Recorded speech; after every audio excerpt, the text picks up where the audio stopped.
Bab 1931. Max mencoba memberitahu bahwa hampir mustahil baginya untuk menemukan Nicole bahkan jika dia pergi ke sana. Aku akan ke sana, apapun yang terjadi. Jared perlu melihat jasadnya meskipun dia sudah meninggal.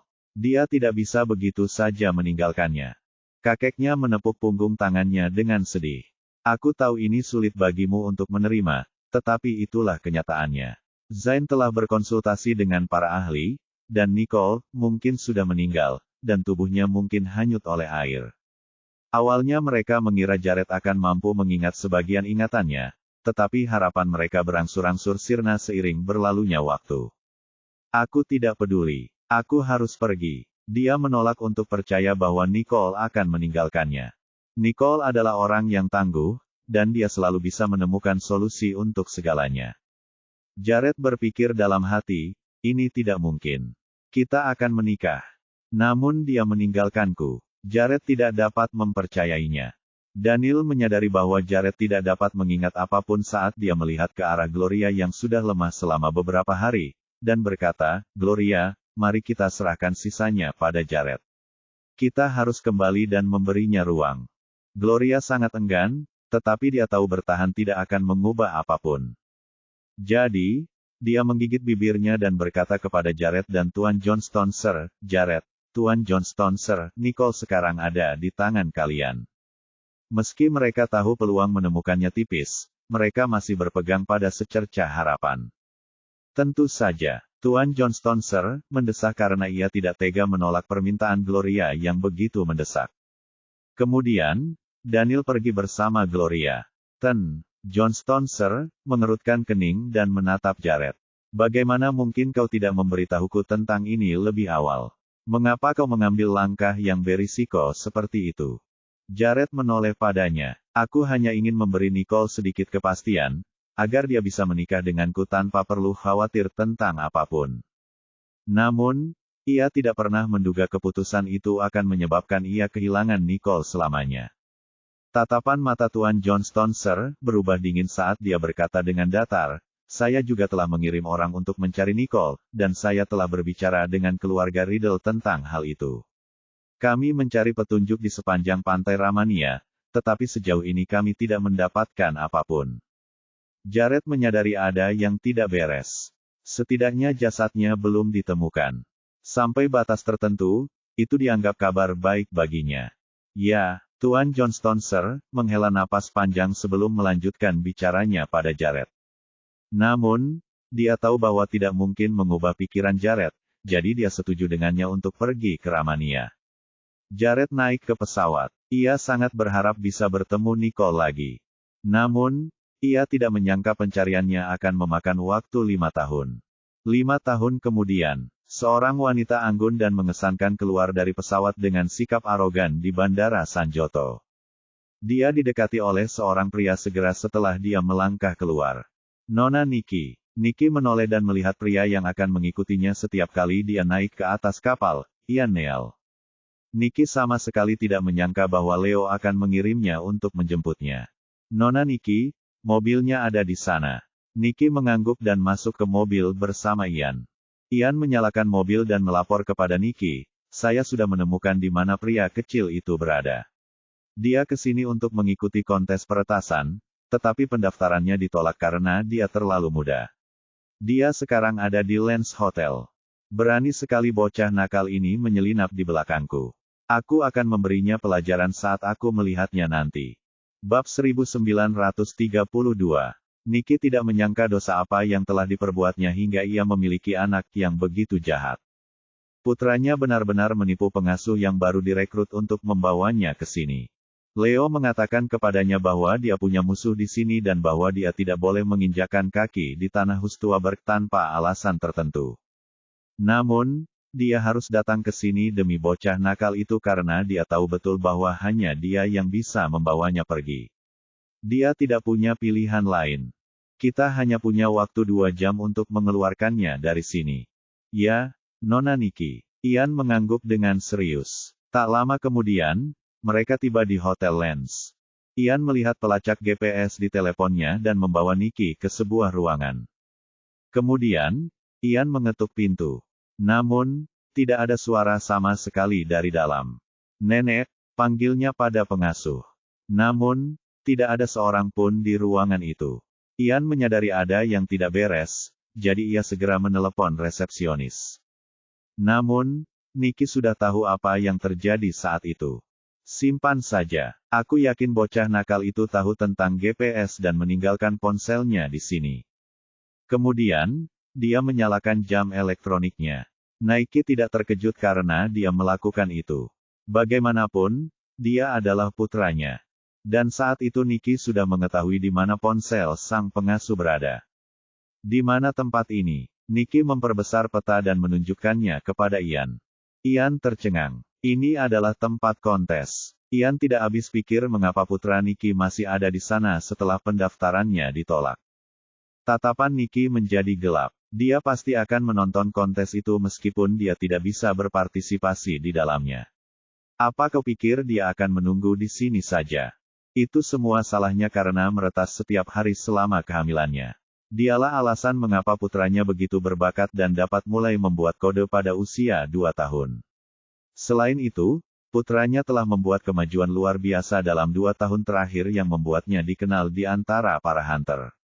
Mimpinya yang terbesar saat itu adalah untuk masuk ke dalam 10 besar di papan peringkat sehingga ia dapat mengejar Niki yang berada di peringkat ke-6.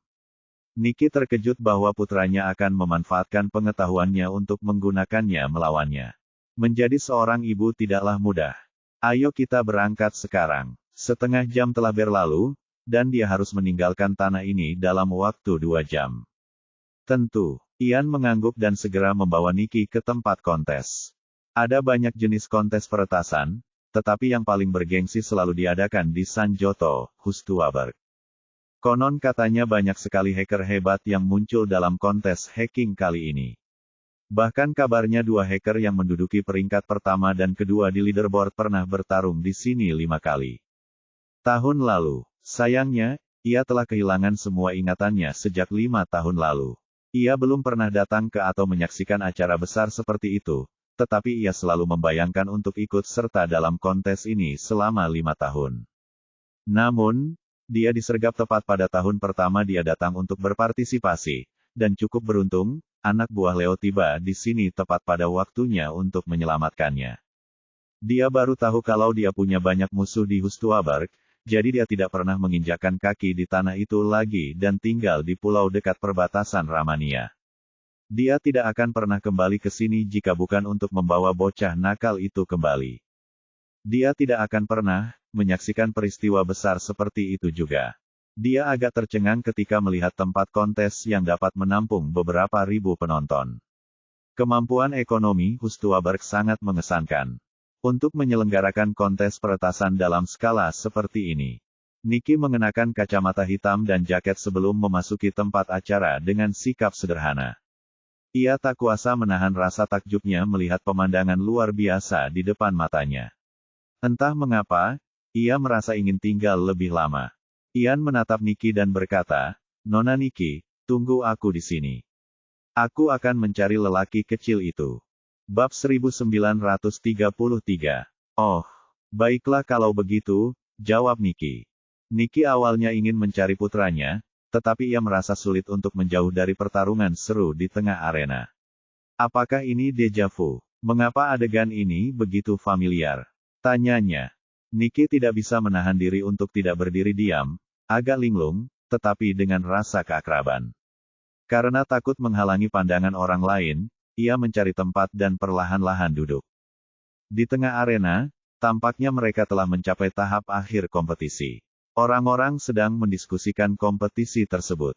Preston tampaknya kuat. Dia berada di peringkat ke-10 di papan peringkat The Hunter sekarang. Tidak ada gunanya. Zeke ada di posisi pertama. Terakhir kali dia kalah adalah 5 tahun yang lalu, dan kalah dari posisi pertama sebelumnya, Lucifer. Entah mengapa, nama Lucifer menyentuh hati Niki. Nama ini sempat memunculkan kenangan di benaknya. Niki merasa sesak napas dan menoleh untuk melihat orang-orang di atas panggung. Layar besar menyorot wajah kedua duelis itu. Niki merasa kedua wajah ini tampak sangat familiar. Apa yang terjadi? Tepat saat dia asyik melamun, seorang pria kecil tiba-tiba memeluk kakinya. Ibu juga ke sini untuk menonton pertandingan. Nolan cemberut sambil memegangi kakinya dengan nakal. Perhatian Nicky langsung beralih ke Nolan, menghilangkan semua rasa tidak nyamannya. Dia menutup mata terhadap Nolan yang merayu dan menjentikkan dahinya. Beraninya kau tersenyum. Dengan bunyi dentuman, Nolan merasakan kepalanya terbentur. Aduh, ibu, sakit sekali. Nolan mencibirkan mulutnya yang lucu, berpura-pura kesal. Kebanyakan orang pasti enggan untuk terus memukul anak yang imut seperti itu. Namun, Nicky tahu penampilannya tidak sesuai dengan sifatnya yang nakal. Meskipun dia menggemaskan di luar, dia adalah anak yang jahat di dalam. Hentikan itu. Beraninya kau membawa Nana pergi dan membawanya kemana-mana. Di luar sana berbahaya. Nolan tidak dapat menahan diri untuk tidak cemberut. Aku punya ibu dan ayah tiri. Bahkan jika aku dalam bahaya, aku tahu kalian akan datang dan menyelamatkanku. Ekspresi Nicky berubah muram saat dia berjongkok dan berbisik kepadanya, Nolan, kita sudah membuat ayah tirimu kesusahan.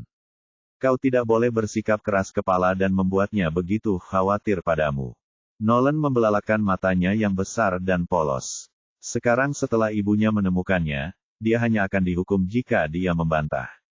Jadi, dia mengangguk. Baiklah, aku mengerti. Aku hanya ingin ikut kompetisi ini. Kamu masih muda. Kamu akan punya banyak kesempatan di masa depan, kata Nicky. Sikapnya sedikit santai. Setelah hadir langsung di arena, dia menyadari bahwa Nolan bukan satu-satunya yang mendambakan kompetisi ini. Maaf, Bu. Aku salah. Tapi karena aku sudah di sini, bolehkah aku menonton sisa kompetisinya? Ini final, pinta Nolan dengan nada memelas. Nicky menatapnya dengan wajah tak berdaya. Saat memeriksa waktu, dia menyadari mereka masih punya waktu 1 jam, sementara kompetisi akan berakhir setengah jam lagi. Jadi, sebaiknya dia tinggal dan menonton. Baiklah, setengah jam lagi. Setelah itu, kita harus pergi. Kakakmu masih menunggu kita di rumah. Nicky menyetujui permintaannya. Meskipun merasa tidak enak karena meninggalkan putrinya sendirian selama 2 hari sebelumnya, dia senang memenuhi permintaan putranya kali ini. Nolan langsung melompat kegirangan dan berseru, "Yayai." Terima kasih, Ibu. Bab 1934. Pada saat ini, Ian berkata dengan ragu, Nona Nicky. Tuan Leo telah mengetahui bahwa Anda berada di Hustuaberg dan menyuruh kami pergi saat kami menemukan Nolan. Tinggal setengah jam lagi. Biarkan dia selesai menonton pertandingan. Dia mungkin tidak akan sempat datang ke Hustuaberg lagi, kata Nicky. Ian tidak tahan untuk menolak permintaannya dan menahan kekhawatirannya. Baiklah, aku akan menunggumu di samping. Setelah itu, ia pergi ke belakang, membiarkan Nicky melanjutkan menonton pertandingan bersama Nolan. Saat ini, persaingan di atas panggung sudah memasuki jalan buntu. Nicky mengamati gerakan pemain peringkat pertama dan secara mental mensimulasikan bagaimana ia akan mendekati lawan. Nolan bertanya dengan penuh semangat, Ibu, apakah mereka berdua benar-benar 10 besar master di papan peringkat? Mengapa keterampilan mereka begitu biasa-biasa saja? Dua penonton di depan langsung gusar setelah mendengar komentar Nolan. Apa yang kau tahu, Nak? Jangan bicara omong kosong jika kau tidak tahu apa yang sedang terjadi. Aku tahu, kan, mereka berdua adalah yang terbaik dari yang terbaik. Kemampuan mereka luar biasa. Merasa kesal dengan celaan mereka, Nolan membalas, kamu sebut ini luar biasa. Ibu saya jauh lebih hebat dari mereka. Dalam hati Nolan, ia merasa bahwa ia bahkan tidak perlu menyebut-nyebut ibunya. Ia percaya bahwa ia pun dapat dengan mudah menghadapi mereka, tanpa perlu waktu lama. Siapa anak manja kamu? Di mana ibumu? Apakah yang di sampingnya? Kedua penonton itu menatap Nicky, seorang wanita muda berusia 20-an yang mengenakan mantel dan kacamata hitam. Dia sama sekali tidak terlihat seperti seorang hacker ulung. Nicky tak menyangka Nolan yang katanya cuma mau nonton pertandingan, bakal bikin orang marah hanya dengan beberapa patah kata. Tanpa sadar ia ingin mengatakan sesuatu, namun Nolan malah semakin marah. Benar sekali. Dia ibuku. Ibuku ada di posisi ke-6 di papan peringkat. Seru Nolan. Orang-orang di sekitar mereka tercengang mendengar kata-katanya. Dia ada di posisi ke-6 pada papan peringkat. Apakah ada guru lain di sini? Benarkah itu? Lalu mengapa dia tidak ikut serta dalam kompetisi itu? Banyak orang yang bersemangat, mendengar bahwa posisi ke-6 di papan peringkat telah hadir. Semua orang ingin menyaksikan pertarungan antara para dewa peretas. Seolah merasakan keributan penonton, kamera tiba-tiba beralih ke Nicky dan Nolan. Sepertinya ada keributan di bagian penonton di sana. Kudengar ada dewa lain yang datang sendiri. Sang pembawa acara mengumumkan dengan keras, tanpa peduli memperburuk keadaan. Semua perhatian tertuju pada penonton. Nicky tidak mengantisipasi fokus kamera yang tiba-tiba padanya dan secara tidak sadar berusaha menghindarinya. Namun, kamera tetap menangkap wajahnya di layar lebar. Pada saat itu, Zeke dan Preston di atas panggung melihat wajah yang diperbesar itu. Bahkan jika dia mengenakan kacamata hitam, tidak seorang pun bisa melupakannya, wajah yang dirindukan semua orang. Nicole. Preston tiba-tiba berdiri, melupakan kompetisi itu. Gary dan Ryder, yang berada di tribun penonton, juga tercengang. Mereka berpikir apakah itu suatu kebetulan bahwa seseorang tampak begitu mirip dengan wajah Nicole. Tepat pada saat itu, Nicky merasakan sesuatu yang aneh.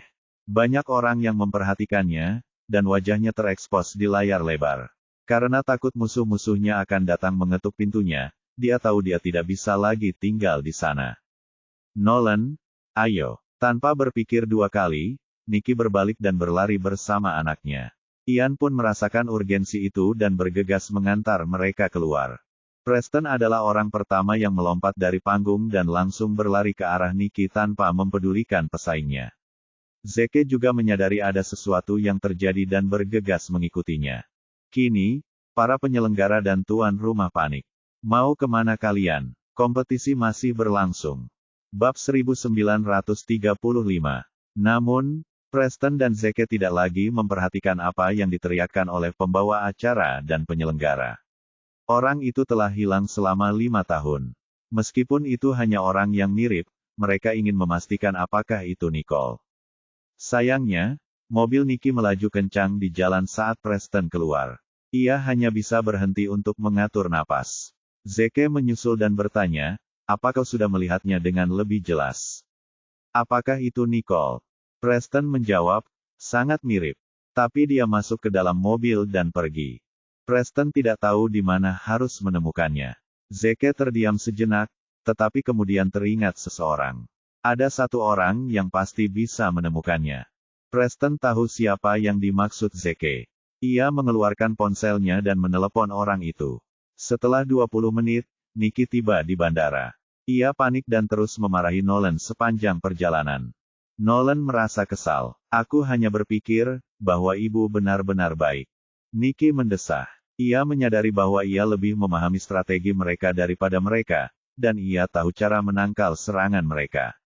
Ia sangat bersemangat untuk mencobanya karena ia merasa memegang kendali. Itulah sebabnya, ketika Nolan mulai berdebat dengan penonton lain, ia tidak segera menanggapi.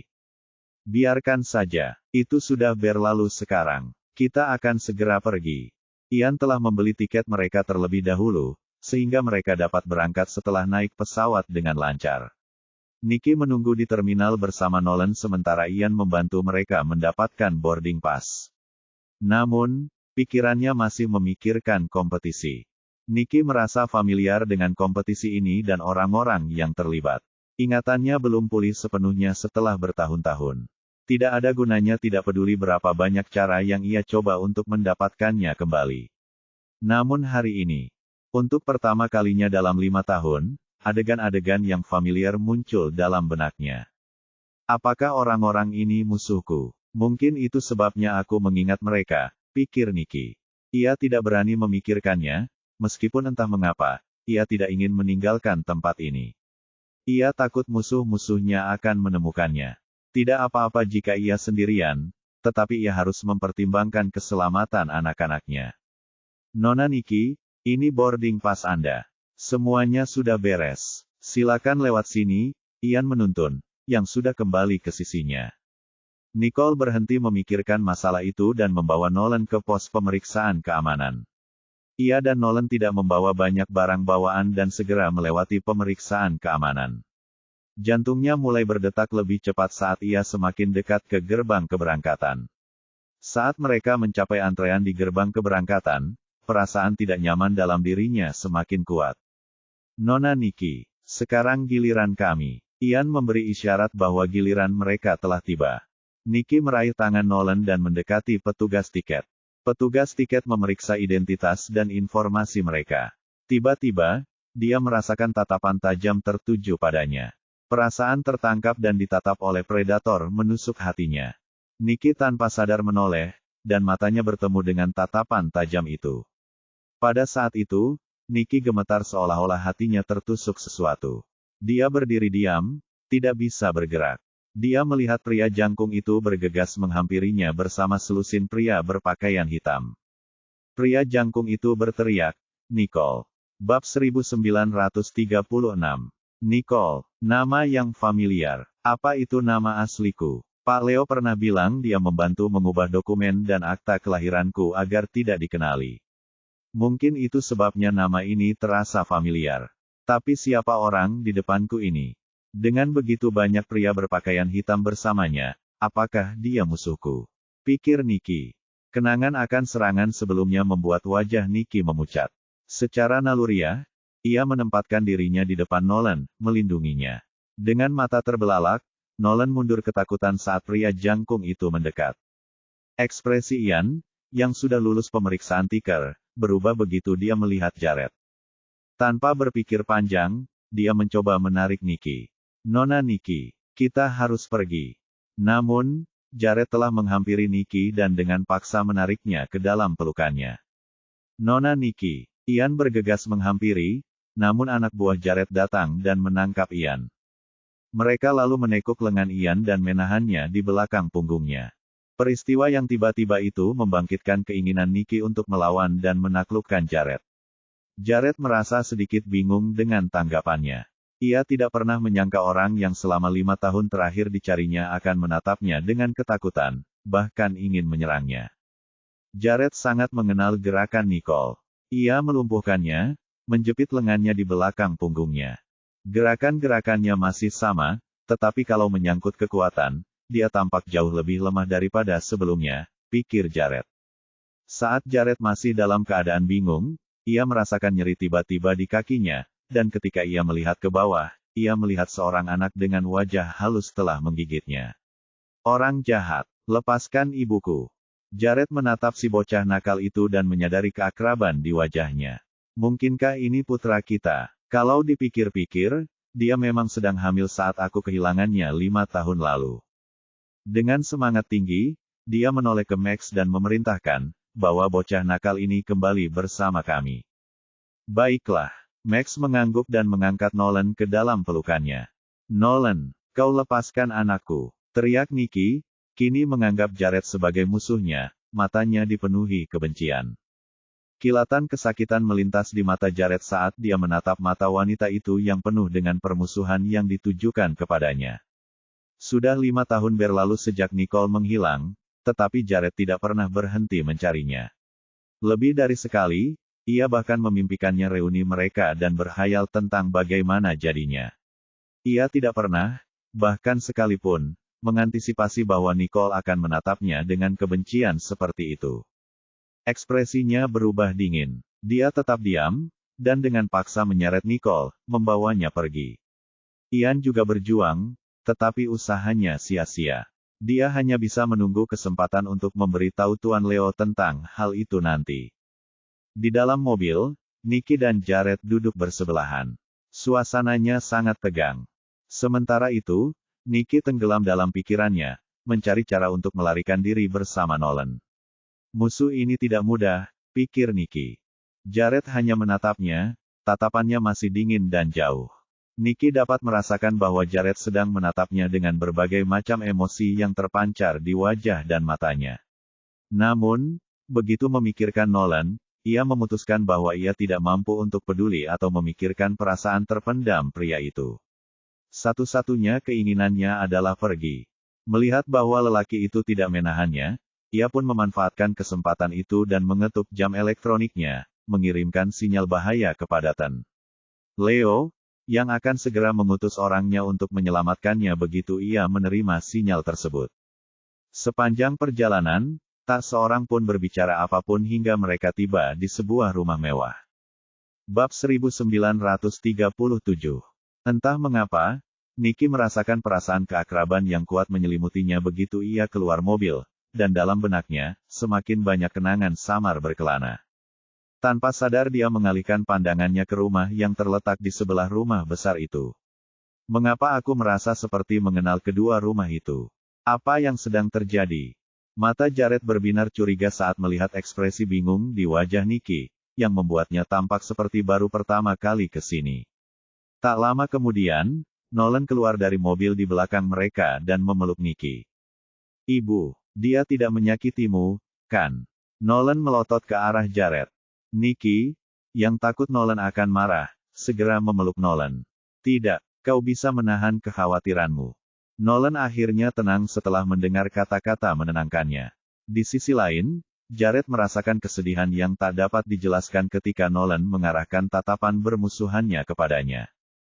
Meskipun begitu, dia tetap berbicara kepada mereka dengan lembut. "Ayo masuk." Nicky tidak berani menyinggung perasaannya dengan gegabah, jadi dia mengikutinya masuk. Ian tidak ada di sana, jadi dia harus mencari cara agar pria ini melepaskannya. Untuk menenangkan emosinya, dia menemaninya ke ruang tamu. Namun, semakin dekat ia ke ruang tamu, semakin kuat pula rasa keakraban itu. Pada titik ini, Nicky mulai mempercayai Tuan Leo, yang telah menyatakan bahwa ia pernah tinggal di Hustuaberg. Mungkin itulah sebabnya ia merasakan rasa keakraban yang luar biasa dengan tempat ini. Jared perlahan berjalan mendekat saat Nicky mengamati sekelilingnya dengan ekspresi aneh di wajahnya.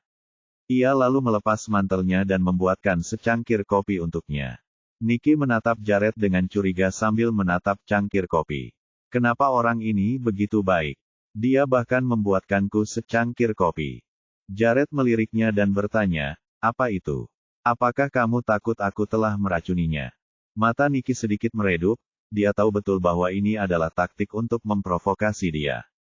Saat itulah Nolan menimpali. "Kau orang jahat, kami tidak bisa minum minumanmu." Pada saat itu, Nicky mencibirnya dengan dingin. "Wajar saja kalau aku takut. Karena kau membawaku ke sini, pasti ada yang ingin kau katakan. Namun, sebagai tamu, aku tidak perlu takut pada apapun." Setelah mengatakan itu, Nicky mengambil cangkir dan menyeruput kopinya. Profil rasa kopi yang kaya membuatnya terdiam sejenak saat ia duduk memegang cangkir di tangannya. "Ini membuatku berpikir, ini kopi yang enak sekali." Ia menikmatinya perlahan, saat setiap nada mengalir di langit-langit mulutnya dengan rasa yang familiar. Pada saat itu, entah mengapa ia merasa Jared lebih enak dipandang. Melihat kesukaan Nicky terhadap kopi, Jared tak kuasa menahan rasa puas. "Seleramu tidak berubah sedikit pun." Meskipun dia masih menatapnya dengan penuh permusuhan di bandara, preferensi ini hanya dimiliki oleh Nicole. Jared memastikan bahwa Nicky memang Nicole. Memikirkan hal ini, Jared mengencangkan pegangannya pada cangkir. Kegerahan di matanya terlihat jelas saat dia menatap Nicole. Nicky merasa tidak nyaman di bawah tatapan tajam Jared, dan saat itulah dia perlahan meletakkan cangkir kopinya. Dia kemudian menyinggung masalah itu dengan bertanya, "Aku tidak tahu siapa kamu. Kita pasti punya hubungan karena kamu sudah berusaha keras untuk menangkapku, kan?" Nicky sengaja tidak mengungkapkan permusuhan mereka dan terus tersenyum. "Aku kehilangan ingatanku 5 tahun yang lalu, jadi aku tidak bisa mengingatmu. Maaf, tapi dilihat dari caramu memperlakukan kami, aku rasa kamu bukan orang jahat." "Benarkah?" Nicky membeberkan dinamika hubungan itu kepada Jared, berharap Jared tidak akan menemuinya secepat itu. Namun, Jared menyadari sikap licik Nicole, dan dengan demikian dapat memastikan sekali lagi siapa identitasnya. Nicky di depannya memang Nicole, tetapi dia tidak dapat mengenalinya lagi. Kegembiraan karena reuni diwarnai dengan kesedihan dan kesedihan di matanya. Namun, itu menjelaskan alasan mengapa Nicole tidak kembali kepadanya selama 5 tahun terakhir. Bab 1938. Pada saat itu, Jared merasa damai. Situasi ini jauh lebih baik dibandingkan dengan malam-malamnya yang gelisah karena bermimpi dan merindukan Nicole selama 5 tahun terakhir. Selama dia telah menemukannya, tidak masalah jika dia perlu membangun kembali hubungan mereka. Dengan pemikiran itu, dia terkekeh. Baiklah, kalau begitu, mari kita saling mengenal lagi. Senyum Jared penuh pesona. Namun, bagi Nikki, senyumnya mengandung perasaan yang tak terduga. Ini menarik. Seorang musuh ingin mengenalku lagi. Apa artinya ini? Apakah ini berarti dia bersedia melupakan masa lalu dan memulai lagi? Saat memikirkan hal ini, Nikki menghela napas lega.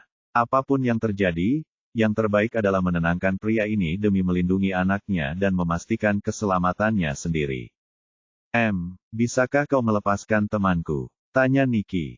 Dia dan Nolan aman sekarang, tetapi Nikki tidak dapat memprediksi bagaimana Jared akan memperlakukan Ian.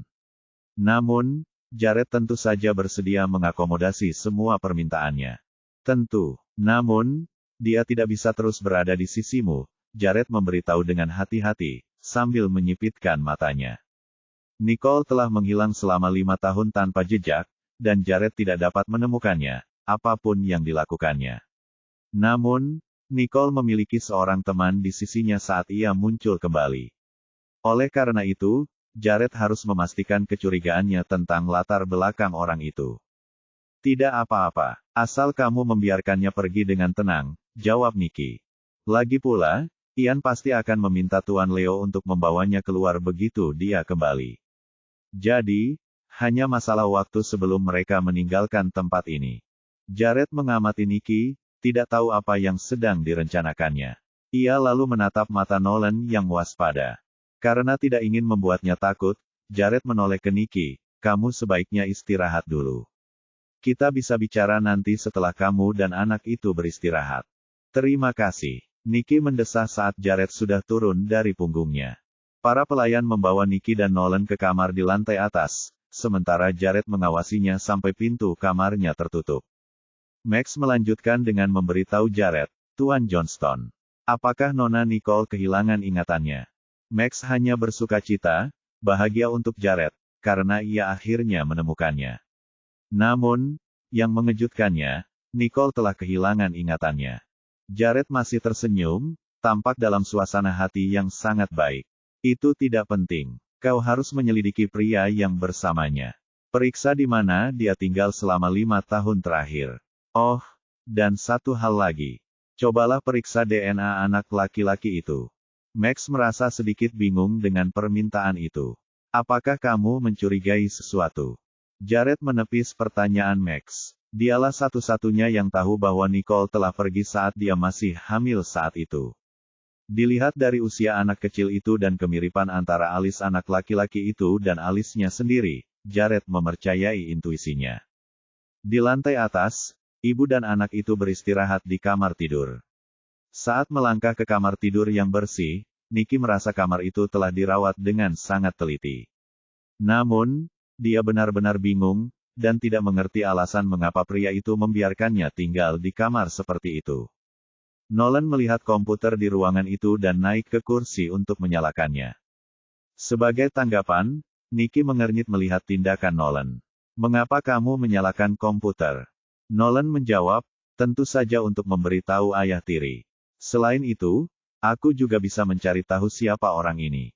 Dalam benaknya, Nolan bertanya-tanya, aku harus mencari tahu siapa orang ini, karena dia berani menangkap ibu dan aku. Nikki tersenyum. Tidak buruk. Kalau begitu, kau bisa menerima pekerjaan itu. Aku akan istirahat dulu. Bab 1939. Senangnya punya anak pintar, pikir Nikki sambil bersandar di bingkai tempat tidur, tahu bahwa tidak ada yang perlu dikhawatirkannya. Kemudian, dia memejamkan mata dan memutar ulang adegan saat dia bertemu Jared di bandara. Matanya langsung terbelalak. Apakah ini ilusi? Mata Nikki dipenuhi rasa terkejut dan sakit hati. Selain itu, Nolan tidak butuh waktu lama untuk mengumpulkan dan mengungkap beberapa informasi tentang Jared. Tidak heran Dillion berani menangkapnya. Dia adalah raksasa bisnis di Sanjoto dan tokoh terkenal di dunia gelap maupun dunia nyata. Pada saat itu, Nicky tidak dapat menahan diri untuk tidak membuka matanya sambil bergumam, pantas saja ayah baptismu mengatakan bahwa dia tidak akan membiarkanku kembali ke Hustuaberg. Aku tidak menyangka mereka akan sekuat ini. Nicky ingat Leo pernah berkata, kalau mereka memburunya, kemungkinan besar itu ulahnya. Bagi seseorang yang ingin aku pergi, dia tidak mungkin bersikap kejam seperti ini kepada seseorang yang menderita amnesia dan sedang mengandung. Tapi siapa tahu kapan dia akan berbalik melawan kita lagi. Untuk saat ini, kurasa melarikan diri adalah satu-satunya yang bisa kita lakukan. Mendengar perkataan ibunya, Nolan berkata, Bu, kalau musuh memang sekuat itu, bukankah ibu sudah tamat? Nicky menatapnya kosong sebagai balasan. Dasar bajingan, diamlah. Berhentilah membawa sial. Jauh di lubuk hatinya, Nicole tahu bahwa situasinya sulit, tetapi dia harus tetap tenang. Kutukan. Baiklah, kutukan itu memang kutukan. Untung saja kau membawaku, aku bisa membantumu memberi pelajaran pada orang itu. Nolan segera menekan tombol Enter setelah berbicara. Merasa firasat buruk tentang hal ini, Nicky segera menoleh untuk menyelidiki Nolan. Nolan Riddle, apa yang kau lakukan? Saat Nicky mencapai komputer, semuanya sudah terlambat. Ia melihatnya, menyadari bahwa Nolan telah melakukan sesuatu untuk menyusup ke sistem dengan cepat. Ia terkejut oleh hal itu, dan dengan cepat mendorong Nolan ke samping, lalu ia mulai mengingat langkah-langkah mereka. Tidak ada gunanya. Saat kamu membukanya, semuanya akan berakhir karena sistemnya tidak akan bisa digunakan sama sekali. Nolan tersenyum. Nicky menjadi sangat cemas. Bagaimana dia bisa melakukan hal-hal bodoh seperti ini untuk memulai perkelahian dengan para iblis? Nolan Riddle, apa kau gila? Apa kau tahu bahwa kita sedang berada di tangan iblis sekarang? Apa kau ingin mati? Beraninya kau memprovokasinya, teriaknya. Namun, anak laki-laki itu tetap tidak menyesali perbuatannya. Saya hanya memberinya pelajaran. Jadi, jangan khawatir dia akan mengetahuinya. Nolan kemudian mengerutkan bibirnya dengan bangga. Karena tidak ingin melanjutkan pertengkaran, dia mencoba menerobos sistem pertahanan Nolan sebelum menghentikan protokol penyerangannya. Sungguh memalukan. Bahkan sistem Johnston Group yang perkasa telah runtuh tanpa harapan untuk dipulihkan, kata Nicky, merasakan kerutannya semakin dalam. Anak sialan ini, aku sudah terlalu memanjakannya. Aku tidak percaya dia tega melakukan hal sekeji itu. Tuhan, bagaimana mungkin aku mengada-ada? Tanyanya pada dirinya sendiri. 1 jam kemudian, di kantor pusat Johnston Group, Jared bergegas menghampiri, bertanya, apa yang terjadi? Mengapa sistem kita mogok? Seluruh departemen TI menundukkan kepala, sebelum sang pemimpin memaksa dirinya untuk berbicara. Tuan Johnston, kami telah menghadapi serangan peretas yang belum pernah terjadi sebelumnya. Kami belum pernah menyaksikan serangan yang tidak dapat dilacak seperti itu sebelumnya, yang skalanya dapat dibandingkan dengan serangan 5 tahun lalu. Kali ini bahkan lebih dahsyat. Hati Jared hancur ketika penyebutan peristiwa 5 tahun lalu terungkap. 5 tahun lalu, Nicole adalah alasan mengapa sistem Johnston Group diretas. Sejak saat itu, Johnston Group menggunakan sistem pertahanan buatan Nicole, yang tidak dapat ditembus oleh siapapun. Namun, hari ini adalah hari ketika seseorang berhasil melakukannya. Apakah ini suatu kebetulan? Ini juga hari yang sama saat dia kembali, pikirnya.